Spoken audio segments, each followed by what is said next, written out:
Here's the harsh truth. If you're not rich yet and you've got a fear of risk, you're probably never going to get rich. Because getting rich, and I'm talking real freedom level rich, it requires risk. And the crazy thing is, the less you have, the easier it is to take your shot. I started with nothing. No safety net, no connections, no money, and no plan B. And I made it work. And not because I was special, but because I believe I had nothing to lose. Let's talk about why the best time to go all in is when you've got the least to lose. Most people wait too long to start because they want certainty. They want permission. But here it is. The longer you wait and the more you build a life that feels safe, the harder it gets. And the harder it becomes to change it, to leave it behind, to get started. I'm not saying success is bad, because success is freaking awesome, baby, with a capital A. Wissoops is awesome, baby, with a capital A. But it does come with weight. And after you've got some success, that weight, that can kill your appetite for more success or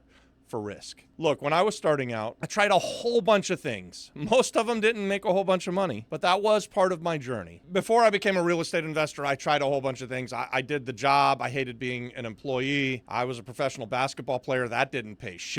I had many, many small businesses. We tried to market for restaurants. I did anything that I could think of to try to make a buck. I knew that I didn't want to be an employee and that I wanted to be my own boss, but I never could quite put it together until I'd built enough experience and found something that works. And that's when I found real estate and I started making some money with it and I went all in on it. And then I just did what made money again and again and again. And that takes me to my next point, why being broke can actually be an advantage. If you're young, broke, and stuck in a dead-end job, you're actually in a very powerful position. You've got no home, no fancy car, no social status. That means you've got no handcuffs. And you can take some big swings that other people are too afraid to take. Let me give you an example. You could move cheap. You can live off ramen while you're building something. And let me tell you, every entrepreneur's done that. And you can work during the night and learn during the day. This is a real life story for Robbie Krager, the flip-flop flipper, before I was Robbie Krager, the flip-flop flipper, and I was just Robbie Krager, the nobody. I was broke, I was unemployed or headed to unemployment, and it was like 3 a.m. I couldn't sleep, and I was trying to figure out what to do. On the TV comes this man called Carlton Sheets telling me about all of these people who have bought real estate with no money out of pocket, and they're now getting cash flow, and they're making money.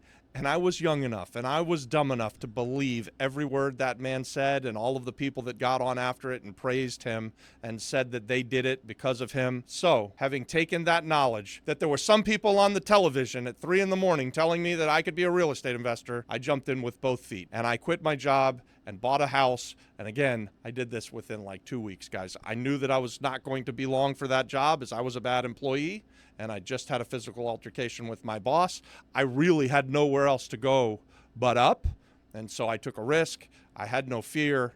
And I had to feed my family. I had 2 babies at the time. One was 3 and one was 1 year old. So anyways, that was my story. That's how I started in real estate. And just like those people that I watched all those years ago on the infomercial late at night, I'm telling you from the YouTube, from the old interwebs, just like Rob Schneider says in Waterboy. You can do it! Here's the flip side. Success is a blessing, but if you're not careful, it'll slow you down. You'll start thinking about the things that you could lose. You'll second guess deals that you would have done when you were younger. You'll overthink absolutely everything. Comfort will kill ambition faster than failure ever will. When I first started out in real estate, on my first deal, it didn't go all that way, but I love that. That first deal was one of the best deals I ever did because I learned everything that I needed to know. On my second deal, I actually started making money. And I want to tell you right here and right now, I wouldn't do that deal today.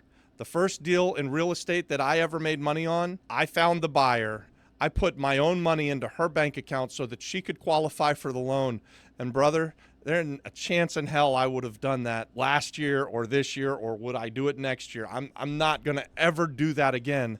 But at the time, when I was 27 years old and I didn't have any money and I needed that damn thing to close, I was going to do just about anything to make it happen. So that's what we did. We walked into her bank with my cash, stuck it into her bank account. She pulled out a bank statement that said that she had some money in the bank, qualified for the loan. We closed on it. I made $14,000. It's the first time I ever made money in real estate. Bingo, bango, bongo. I was a real estate investor who was making money, and I never looked back. But believe you me, I wouldn't do that today. That's just what I would do when I was young and hungry and I didn't have anything to lose. Let's compare and contrast broke and hungry. I'm going to go through broke and hungry first, then we'll contrast that with comfortable and cautious. You probably fit one of these two categories if you're not already an entrepreneur and doing deals. If you're broke and hungry, you're going to ask questions like, why not? Why not me? Why not now? How can I is one of my favorite things to ask myself anytime that I think that I can't do something, or someone tells me that I can't do it, or I think to myself I can't afford it. Whatever it is that I'm telling myself that I can't do, I have trained myself to immediately turn that around and say to myself, how could I do that? How could I afford this? How could I accomplish that? If you're broke and hungry, that question of how can I, that's your friend. It's a powerful motivator. And if you start asking that question, you'll get the answers. You'll figure out how you can. The other aspects of that broke and hungry, you just jump in with your feet first, like I did when I became a real estate investor. I saw the guy talking about it on the television at 3 a.m. and jumped in with both feet. I didn't think twice about it. I didn't even try to learn about the stuff that I didn't know about. I just knew that I was going to be able to figure it out because a whole bunch of people on the TV had told me that I could do it, and I believed them. And this is so huge when you're broke and hungry. Don't be afraid to take action, messy action. It's okay. Again, you jump in with both feet and you don't know what you don't know, but you can figure that shit out. And you can figure it out much faster by doing than you ever could by going and teaching yourself how to do it. I don't know how many times I've seen people have this analysis by paralysis, but when you're broke and hungry and you take action, you're going to find that it's a lot easier to figure out how to do stuff along the way than it ever will be trying to figure everything out so that you're perfect when you start. Being perfect when you start is the slow man's game. That's for the poor person. That's for the guy who's never going to be wealthy. If you take massive, messy action, you're on the right track. It's a lot faster to jump in with both feet and figure things out along the way than it is to try to be perfect. Perfect is the enemy of success. You know what?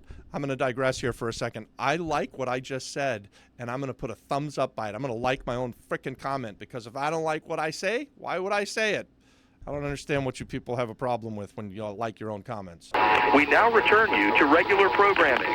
Let's contrast that with a few mindsets of comfortable and cautious. When you're comfortable and cautious, you're going to have this voice in your head that says, hey, I have a lot to lose. I've got a wife and 2 kids, and I've got a house, and we've got 2 cars. We've got a mortgage payment. We owe the bank money on the cars, and we have this and we have that, and I've got a job that pays the bills.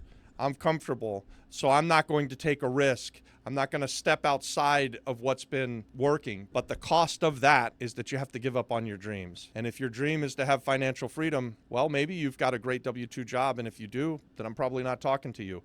But if you're like me and you're not a very good employee, or you're like so many people out there, you just don't like what you're doing, even if you're successful at it, and you want to be your own man, you want to be your own boss, and you want to get to financial freedom, don't let comfortable and cautious cost you your dreams. Oh, comfortable and cautious people, they love to wait for the perfect timing.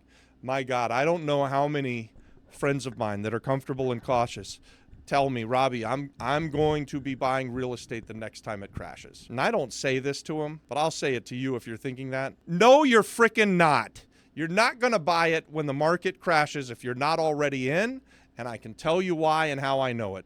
The market just crashed in 2008. And you could have bought then, but you didn't. You know why you didn't? Because the whole world went upside down and topsy-turvy. You know who did buy the bottom? Who was buying when the things got tough?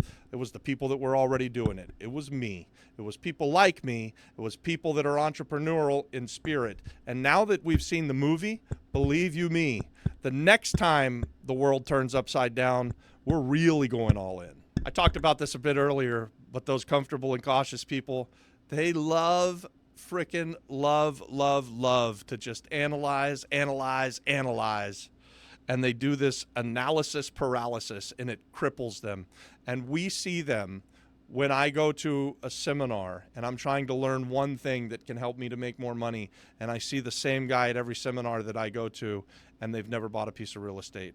And they've never started their own business, and they've never taken action, but they keep learning. They keep learning and do this for years, sometimes even decades, and they shell out tons of money to learn all of this stuff that they could have learned 10 years ago just by doing their first deal. And the last thing I'll say about the comfortable and cautious, and I get it if this is you, you've got a lifestyle to protect. You got the wife and kids, the 2 cars in the driveway, maybe you even have a really cool boat. I've been there. I've done that. I never worried about losing it. I would always put it on the line. But a lot of people don't like risk. I think if you're unwilling to take the risk, you're probably not ready to become wealthy. Hopefully that identifies the mindsets. And these are the two people that we're trying to talk to inside of this video, is because I want to convince both of these people who have these separate mindsets to take action. Massive, messy action so that you can get to financial freedom. So here's what to do based on where you are. If you're broke or just starting out, don't wait. Pick something right now and start. Be willing to fail fast. And failing should equal learning. Actually, failing always equals learning. And if you think about it that way, you're never going to fail. Stack skill sets, sales, marketing, communication. And please, by all means, focus on execution, focus on doing, don't focus on perfection. And if you're comfortable, but not free yet, use what you've got. Some money maybe that you've put aside, that you've saved, to invest in other people who are ambitious and have deals where you can send your money out to make more money. So you're going to partner with doers. You want to start taking some calculated risk. And certainly I'm not saying go bet it all on black. And don't overthink this stuff. Put yourself in smart, calculated, safe positions where you can send your money out with the high expectation that you're going to get your money back, plus a nice return. And remember, playing it safe is also risky. Here's the takeaway. You don't need money. You don't need permission. You don't even need a perfect plan. What you need is momentum. If you're broke, this is your time. And if you're successful but scared, you need to get bold again. Because no matter how much you think you've got to lose, the real loss is letting your fear rob your future. Comment yes if you're done waiting for the perfect time. I'll send you the link to join our free community, and it's full of people who are done playing it safe. And they're ready to build real freedom through real estate partnerships and doing work. And if you're absolutely serious and you're ready for accountability, connections, and next level training, join us in our premium group, Apex. But either way, take action right now.